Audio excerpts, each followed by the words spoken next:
Shalom saudara, mari kita tunduk kepala kita berdoa. Bapa kami dalam surga, Bapa yang baik, yang kami kenal di dalam nama Tuhan Yesus, memberkati umat-Mu dimanapun mereka berada. Mereka dalam kesulitan, tantangan, berikan damai sejahtera.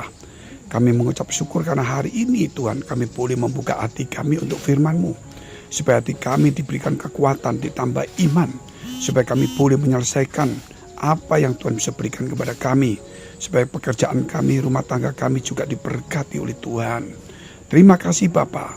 Di dalam nama Tuhan Yesus kami sudah mengucap syukur dan berdoa. Haleluya. Amin. Satu hari ketika saya membuka media, yaitu media online, baik itu YouTube maupun TikTok atau sejenisnya, saya dikejutkan oleh satu konten, yaitu mungkin mereka lagi berdiskusi, yaitu salah satunya berkata begini untuk menyerang kekristenan. Orang yang non-Kristen tanya kepada orang Kristen, mungkin juga orang yang orang rohani Kristen lah. Ditanya begini, apakah Allah itu bisa mati?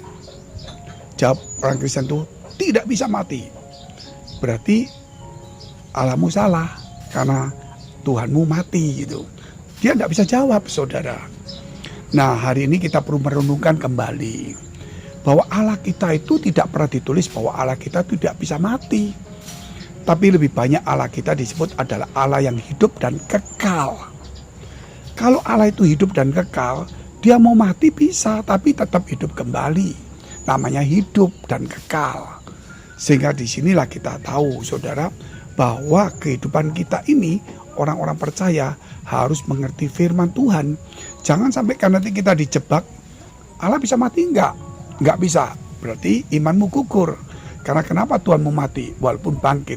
Jawabannya bahwa bukan Allah tidak bisa mati atau bisa mati, tetapi Allah kita adalah Allah yang hidup dan kekal. Sebab itu dia bisa memperlihatkan kehidupan dia dan dia bisa menjadi manusia, menunjukkan kalau dia hidup.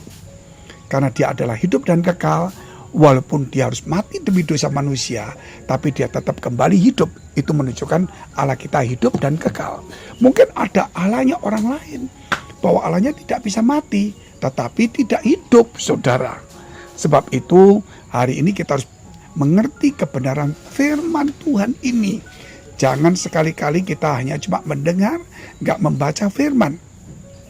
Sebab zaman sekarang di media itu sangat kritis, penyerang-penyerang begitu bagus. Kalau kita cuma hanya mendengar kesaksian, kisah-kisah tertentu, tidak membaca firman, walaupun tidak berteologi, tetapi membaca, belajar firman yang baik, khususnya kembali kepada ajaran Yesus, kita akan disesatkan dan dikalahkan. Salah satu contoh saudara, yaitu kita lihat Wahyu 1 ayat 18. Dan yang hidup, itu firmannya, aku telah mati, namun lihatlah aku hidup sampai selama-lamanya. Dan aku memegang segala kunci maut dan kerajaan maut. Dikatakan bahwa Tuhan itu Tuhan yang hidup. Bukan berarti Tuhan yang bisa mati, tidak bisa mati. Tetapi Tuhan kita adalah Tuhan yang hidup. Sehingga dia menampilkan dirinya kepada manusia. Dan dia bisa menderita, dia bisa mati, saudara, tetapi dia tetap hidup karena Allah kita adalah Allah hidup dan kekal. Mau 10 kali dibunuh, saudara, dia tetap hidup.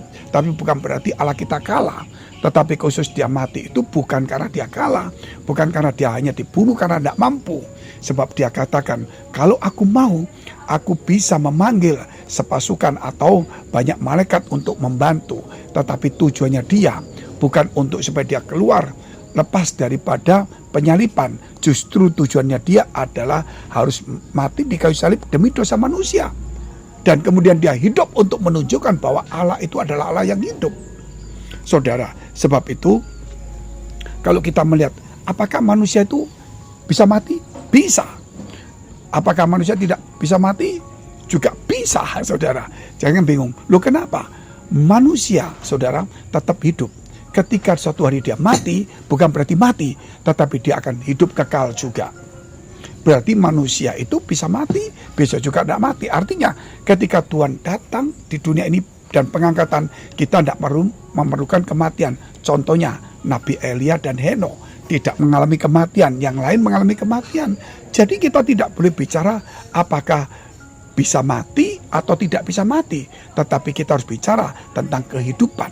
Sehingga Yesus berkata juga, akulah jalan kebenaran dan hidup. Saudara, jadi marilah kita harus memikirkan bahwa Allah kita bukan Allahnya orang mati, tetapi Allahnya orang hidup. Artinya selama kita hidup, Allah berkenan dalam kehidupan kita. Sehingga hidup kita boleh menjadi rumah Allah. Selama kita hidup, Allah berkenan mengampuni dosa kita. Selama kita hidup, Allah berkenan untuk menuntun hidup kita dan mengajar kita.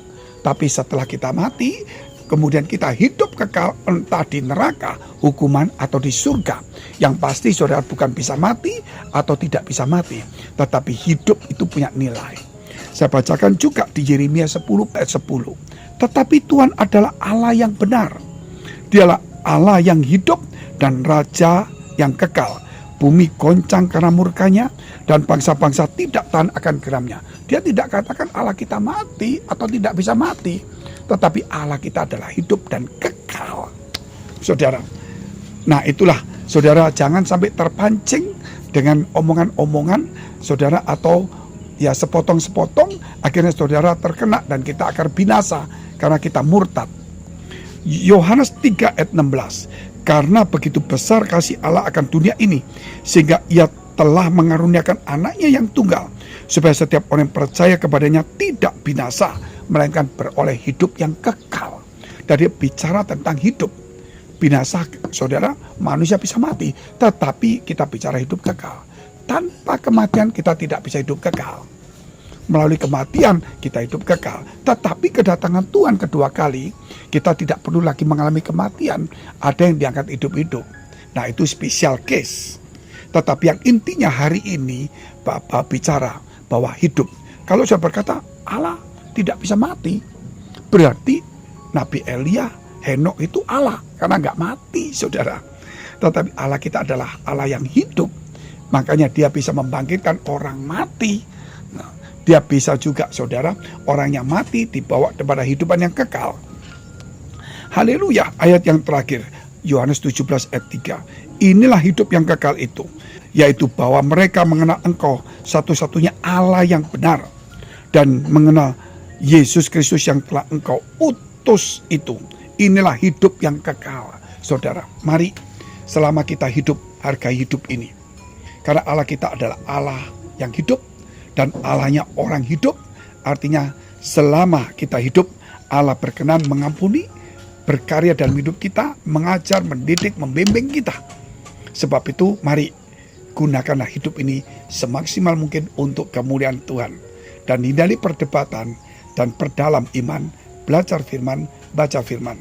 Dengarkan firman yang bermanfaat, bukan cuma cerita omong kosong, sejarah yang tidak lalu, dongeng-dongeng, silsilah, tapi belajar firman tentang kehidupan yang bermanfaat. Haleluya.